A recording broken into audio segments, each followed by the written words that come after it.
আহ গ্রামের একদম প্রত্যন্ত গ্রামের একটি ছেলে। প্রথমে যখন সে আসে তার একজন আত্মীয়ার সঙ্গে, তার প্রচণ্ড রকমের প্যানিক হচ্ছে। তার প্যানিক অ্যাটাকস আসছে মাঝে মাঝেই, রাতে ঘুম হচ্ছে না। প্রচণ্ড রকমের একটা ভয় একটা কাজ করছে।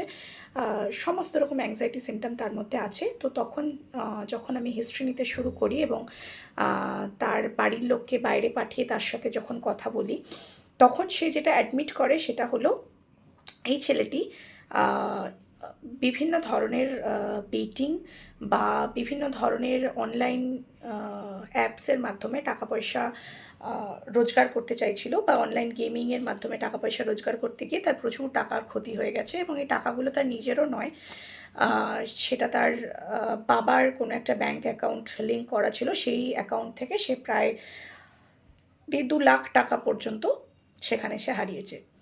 আমার আরও একজন পেশেন্টের গল্প। আহ, এ একটি মেয়ে, যার এই অনলাইন গেমিংয়ের ব্যাপারটা একটা নেশার মতো, তার নেশার মতো পর্যায়ে চলে গেছে।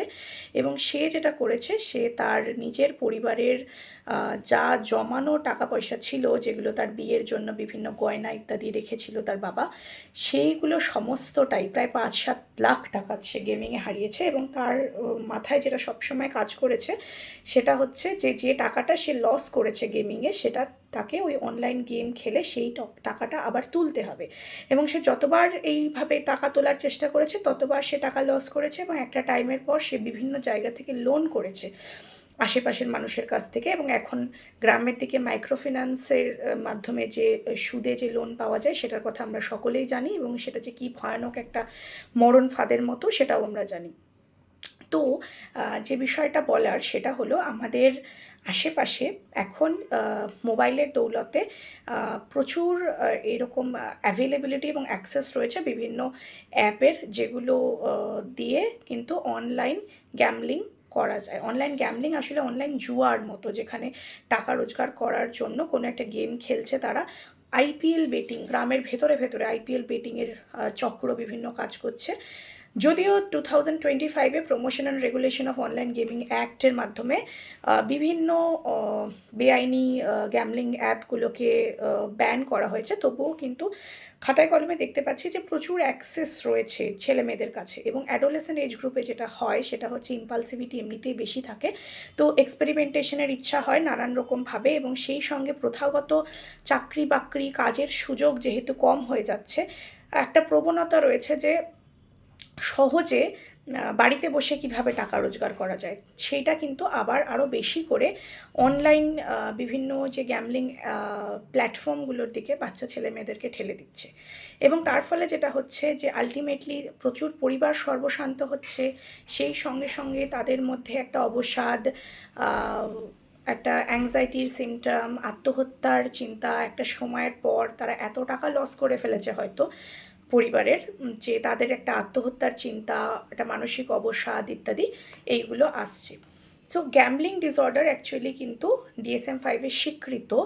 এবং যারা প্রচুর মানুষজন যারা গ্যামলিং করেন তাদের মধ্যে 2-3% কিন্তু গ্যামলিং ডিসঅর্ডার হতে পারে, যেটা কিন্তু একটা অ্যাডিকশনের মতনই একটা জিনিস, যেখানে দেখা যায় যে গ্যামলিংটাকে তারা কন্ট্রোল করতে পারছে না। এই বিহেভিয়ারটা সে বুঝতে পারছে যে এই বিহেভিয়ারের ফলে আমার ক্ষতি হচ্ছে, আমার সমস্যা তৈরি হচ্ছে, আমি সর্বশান্ত হচ্ছি, কিন্তু তার মধ্যে একটা নেশার মতো কাজ করে, এটা কম্পালসিভলি সে সেটাকে বন্ধ করতে পারে না।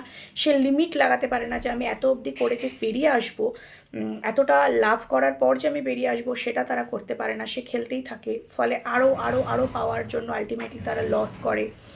এবং গ্যামলিংয়ের সাথে অ্যাডিকশনের প্রচুর মিল পাওয়া যায়। যেমন হচ্ছে, যদি যখন এই বিহেভিয়ারটা বন্ধ করার চেষ্টা করা হয় তখন তাদের উইথড্রলের মতো একটা রেস্টলেসনেস, একটা ইরিটেবিলিটি ইত্যাদি কাজ করে। এবং সেই জন্যই দেখা যায় যে প্রচুর ক্ষেত্রে মানুষের থেকে ধার নিয়ে বা মাইক্রো ফিন্যান্স থেকে ধার নিয়ে বা অন্য লোকের টাকা নিয়ে কিন্তু তারা এই গ্যাম্বলিংয়ের মধ্যে পার্টিসিপেট করে এবং সাময়িকভাবে যখন তারা লস করে তাদের মধ্যে একটা মানসিক একটা অবসাদ তৈরি হয়, আবার যখন গেমটা খেলতে থাকে তখন তাদের মধ্যে একটা থ্রিল কাজ করে এই পুরো জিনিসটা নিয়ে।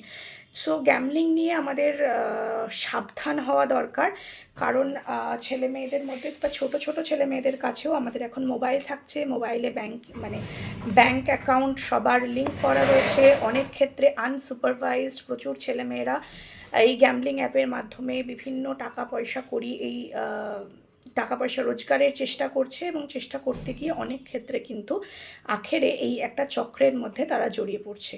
এবং সেই সঙ্গে রয়েছে গ্রামের ভেতরে ভেতরে মাইক্রো ফিন্যান্সের যে লোনের হাতছানি, যে লোন নেওয়ার জন্য প্রচুর এরকম লোকজনের কাছে আবেদন আসে যে লোন নিন, শুধুমাত্র অল্প কিছু মাসে মাসে মাসিক কিস্তির মাধ্যমে আপনি সেটা শোধ করতে পারবেন। এই হাতছানি দেখে প্রচুর লোকজন এটা লোনটা নিয়ে নিচ্ছে সাময়িকভাবে, কিন্তু তারপর দেখা যাচ্ছে যে একটা দুটো তারা লোন মিস করলে তাদের লোনের পরিমাণ অনেক পরিমাণে বেড়ে যাচ্ছে এবং তারপর সেখান থেকেও কিন্তু একটা প্রচণ্ড মানসিক অবসাদ এবং আত্মহত্যার প্রবণতা ইত্যাদি আসছে। তো বাচ্চাদের হাতে টাকা প্রচুর রয়েছে, মোবাইল রয়েছে এবং সেই সঙ্গে রয়েছে অসংখ্য গ্যাম্বলিংয়ের প্ল্যাটফর্ম। তো আমাদেরকে সাবধান হতে হবে, সচেতন হতে হবে যে এই সমস্ত জিনিসগুলোর সাথে আমাদের বাড়ির ছেলেমেয়েরা জড়িয়ে পড়ছে কিনা।